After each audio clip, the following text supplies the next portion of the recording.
Matthew Leopold, British Gas, Head of Brand Partnership. Let's start with a comparison with us. We have a sea at our doorstep, one you can swim in from May till October. Would it be theoretically, or was it more difficult for the UK than it is for us to engage with children's wishes to swim, with families to be able to go for a swim? So I think you're so lucky that you have the sea on your doorstep, because that will create a nation of swimmers. You'll create a group of people that naturally all their lives go down to the sea at a weekend. So I think you've probably got a step up on us, because it's going to be just part of your national psyche to go in and have a swim. Britain has always been a big swimming nation. Swimming is the most popular sport in our country. So it's very easy to work on something that people already care about. Our challenge was the fact that people weren't swimming often enough. So a lot of people would just go for a swim when they go on holiday. They'd turn up at their hotel somewhere sunny, put on their swimming trunks and jump into the swimming pool. That's not really a sustainable sport. That is where swimming becomes a recreation. So what we really wanted to do was turn swimming from being a recreational splash around to a really good opportunity for people to value the fitness and health aspects. And I think that's probably what you would have here. It's more than just a splash around. People have the ease of access to go down to the beach, to go and enjoy it with their family, but also get the health benefits. How did it come to the switch from giving out free swimming suits to then teaching 600,000 people how to swim? So originally we started by giving out free swims. So we gave people the opportunity to go to their local leisure centre, go to their local swimming pool and jump in for free. So it saved them maybe £3 or £4 that we gave them because we wanted to get people involved in the sport. What we realised was, whilst it was a very successful campaign and lots of people took it up, 1.5 million people took up our free swims, the challenge was that once they'd taken their free swims, they didn't go back to the swimming pool.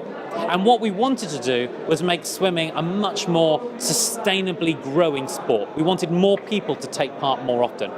So we started to evolve our thinking, and we created a program called Swim Britain that would get more people into the water by creating a training program that incentivized them to go to their pool on a regular basis.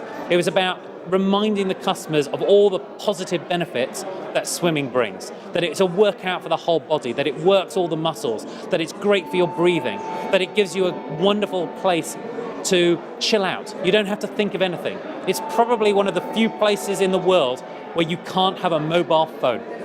You cannot swim with a mobile phone. Even in a theatre, you can sit on your mobile phone. Wrongly, but you can. In the swimming pool, you can't. So it gives people the headspace, it gives people room to really think. And we just sold those benefits. We talked about the benefits swimming could bring and the benefits of doing it regularly.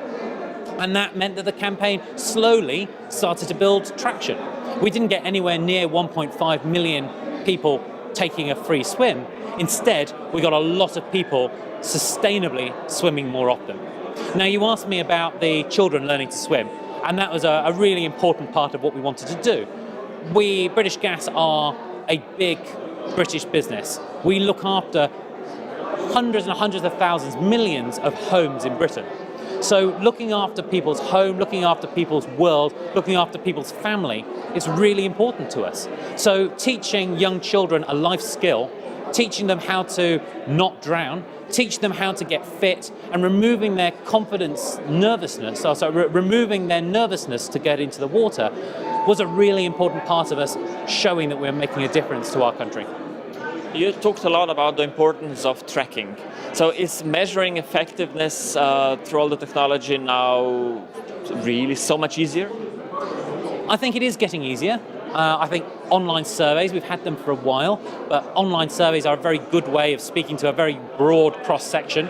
So you can measure, you can track, and you can evaluate regularly. With the ability to have clicks and tracks through emails, through websites, from social media, again, we can be a lot cleverer about the analytics that we're bringing. We know more about the individual customer, we know more about the people who are participating, which means we can learn more about why they are doing it and why sponsorship is working for them. And I think when we start to really understand why sponsorship is working, we can really make a step forward because we can do more of the stuff that works and less of the stuff that doesn't. You also said content is king, not clutter. Is it a thin line? So I didn't quite say that. I believe the content is becoming increasingly popular. Brands have got wonderful assets and they're creating wonderful opportunities to talk about those assets.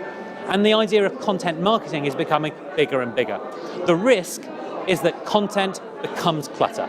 That if you create lots of brilliant stuff, lots of brilliant pictures, lots of videos, eventually people are going to get sick because they're having to try and cut through the huge amounts of very high quality material to find something that they care about. And ultimately, sponsorship is about getting people to care.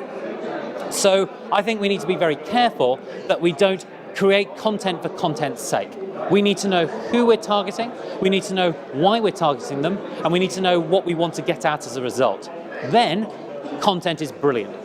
If we just start sending stuff out because we've made it, we're completely missing the point, and we're not going to progress the industry, and we're actually just going to make customers cross, because their Facebook feeds will be filled with stuff that they might have found interesting the first time, but they're now bored. How have you been experiencing the Sporto? Sporto's been fabulous. There have been some excellent speakers, and it's always really interesting to meet new people from different countries with different experiences. We heard Tanya Joseph speak earlier on about the Sports England campaign to get more women taking part, which was absolutely fantastic, a brilliant campaign.